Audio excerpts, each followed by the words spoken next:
Guys, അപ്പോൾ ഇന്ന് ഞാൻ എന്തൊക്കെയാണ് കഴിച്ചതെന്നൊരു വാട്ടായിട്ടുണ്ടായി കണ്ടാലോ.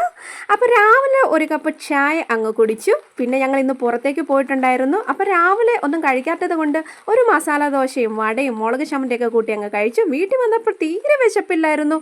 നോക്കിയപ്പോൾ ഇതേ ചക്ക വറുത്തതും മുറുക്കും റോബസ്റ്റ് ഇരിക്കുന്നു, അതങ്ങ് കഴിച്ചു. ഉച്ചയായപ്പോഴേക്കും ഇതേ നല്ല ബിരിയാണി, സാലഡ്, ചിക്കനൊക്കെ ഇരിപ്പുണ്ടായിരുന്നു, അതും അങ്ങ് കഴിച്ചു.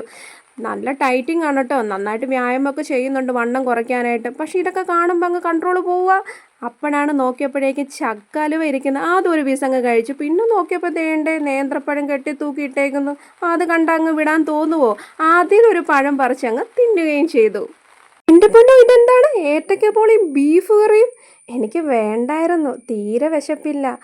ഏതായാലും തന്നതല്ലേ, അത് ഞാനങ്ങ് കഴിച്ചേക്കാം. 3 അത് ഞാനങ്ങ് തട്ടി. പിന്നെ നോക്കിയപ്പോഴേക്കും കപ്പയും ചിക്കൻ കറിയും. കുറച്ച് മതിയായിരുന്നു എനിക്ക്, ഞാൻ ശകലം എടുത്തിട്ടുള്ളൂ. തീരെ വിശപ്പില്ല കേട്ടോ. ഒരുപാട് കഴിക്കുന്ന ആളൊന്നും അല്ല കേട്ടോ ഞാൻ, തീരെ കുറച്ചേ കഴിക്കുകയുള്ളൂ. ഞാൻ ടൈറ്റിങ്ങിലാണ്. അന്നേരത്തേക്കാണ് റംബൂട്ടാൻ കിടക്കുന്നത് കണ്ടത്, അതൊരു കൈ അങ്ങ് ഞാൻ പറിച്ചുകൊണ്ട് വന്നു. ഒരെണ്ണേ കഴിക്കുന്നെന്ന് വിചാരിച്ചുള്ളൂ, പക്ഷെ നല്ല ടേസ്റ്റായിരുന്നു. ഒന്നും നോക്കിയില്ല, ആ മൊത്തവും ഞാനങ്ങ് കഴിക്കുകയും ചെയ്തു. രാത്രിയിൽ ചോറും നെയ്മീൻ കറിയുമായിരുന്നു. മിതമായ രീതിയിലുള്ള ഭക്ഷണക്രമീകരണമായിരുന്നു ഇന്നെൻ്റേത്. പറഞ്ഞിട്ട് എന്താണ് കാര്യം അല്ലേ? വീണ്ടും ഇതൊക്കെ കാണുമ്പോഴേക്കും ആക്രാന്തം കൂടുകയല്ലേ ഉള്ളൂ. ഒരെണ്ണം തിന്നാന്ന് വിചാരിച്ചു, പിന്നെ 2 തിന്നാന്ന് വിചാരിച്ചു. ഒരു രക്ഷയില്ല, നല്ല മധുരമായിരുന്നു കേട്ടോ. മൊത്തവും ഞാനങ്ങ് കഴിച്ചു. അപ്പം ഇതായിരുന്നു ഇന്നത്തെ what I eat and day. നല്ലൊരു വീഡിയോ ആയിട്ട് കാണുന്നവരെ ടാറ്റാ, ബൈ ബൈ.